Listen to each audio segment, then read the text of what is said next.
I've never done drugs, so I can imagine winning is like doing a drug and riding that high for however long you have it, and then losing is like it's the worst feeling that you could possibly imagine. It's I think embarrassing is the word that that comes to mind, is because it's such a primitive thing. Like I said earlier, it's such a primitive thing that like you're embarrassed that your friends and your family watch you get beat up. So even if you lose, it's not like ball sports, you know what I mean? Like if I lose a basketball game, it's not as big of a deal. But if you lose a fight, like that's the end of the line. So it sucks, man. It's embarrassing, especially it's individual, so you can't blame anybody else. It's an individual sport. You can't blame anybody else. It's just you in there. And it's probably one of the most embarrassing things a person can go through.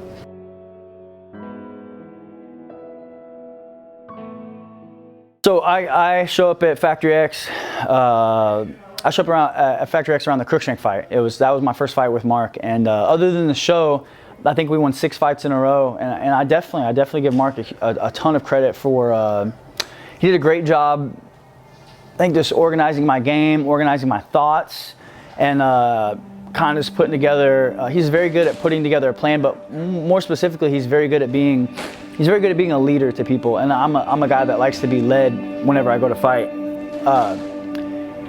He's extremely good at taking the tools you have, adding a couple little new ones in there, and then just really sharpening what you have. And not only that, but game planning around what your tools are. So he's got a very good mind for the sport, and I definitely give Marc a ton of credit for my success, our success, since joining that gym.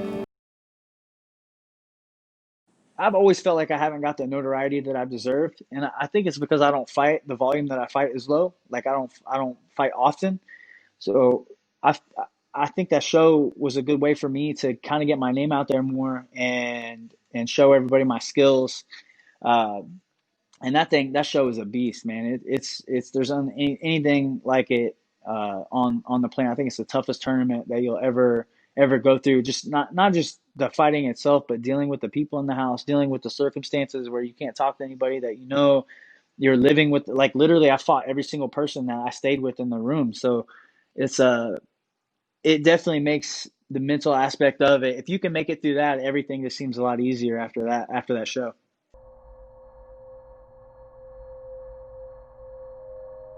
Well, going into the fight, I don't say I don't have nothing to lose. I had a 6-fight win streak to lose. I mean, I feel like I just don't really, to be honest, I don't really care anymore who I fight. I'm not afraid to fight anybody. You know what I mean? I'll fight anybody. I've been fighting for a long time, and I'm not scared of anybody.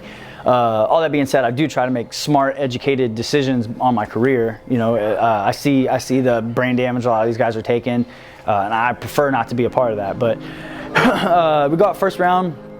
I get him down with my first takedown. I felt good striking with him. I knew he was going to be fast. That's what everybody kept saying about him, is his hand speed. And unfortunately, that's at middleweight. I thought I would have a hand speed advantage. I really didn't. So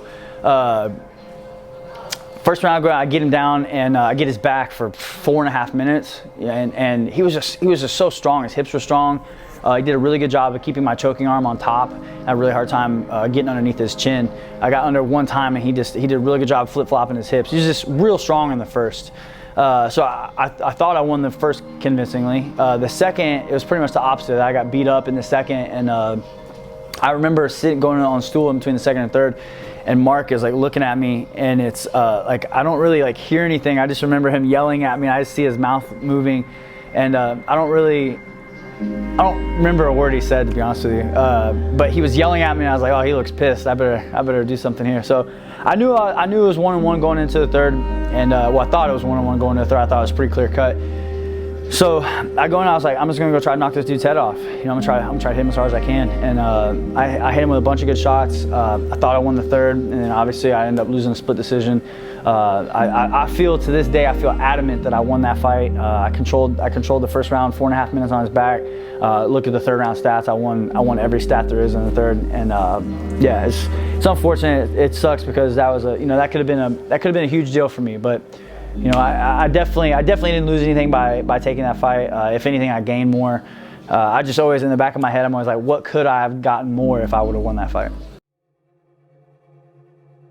Yeah, I mean, obviously running the gym, I get a lot of people that come in here and tell me that they want to compete in the UFC, or they want to, they want to fight. And in my head, the first thing I think, I was like, no, you don't. Because I don't think people realize what it takes to compete, not just compete, but compete at a high level and do it well. The amount of sacrifice that you have to put in is even to this day, at times I still wonder if it's worth it. We're talking, hours, missing holidays. I lost relationships over this. You don't spend time with your family. Just everything that you have to give up, and you pretty much have to give up everything for an opportunity. You don't even get the chance. You know what I mean? It's like you're doing all these sacrifices to get into the draft. You don't even know if you're going to get drafted or not. So,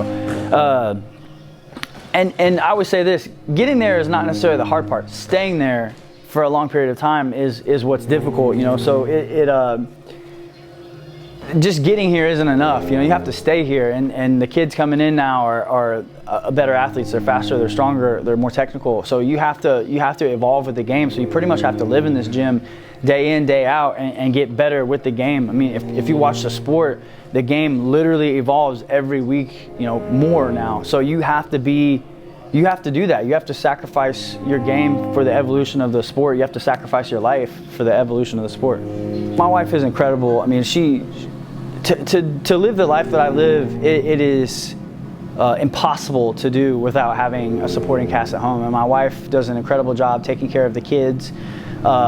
She runs a tight ship at home. The house is always clean. She cooks dinner. She's a model wife in that regard. Like, she does such a great job of handling things at home to allow me to go do what I love to do, chase my dream, and provide for the family.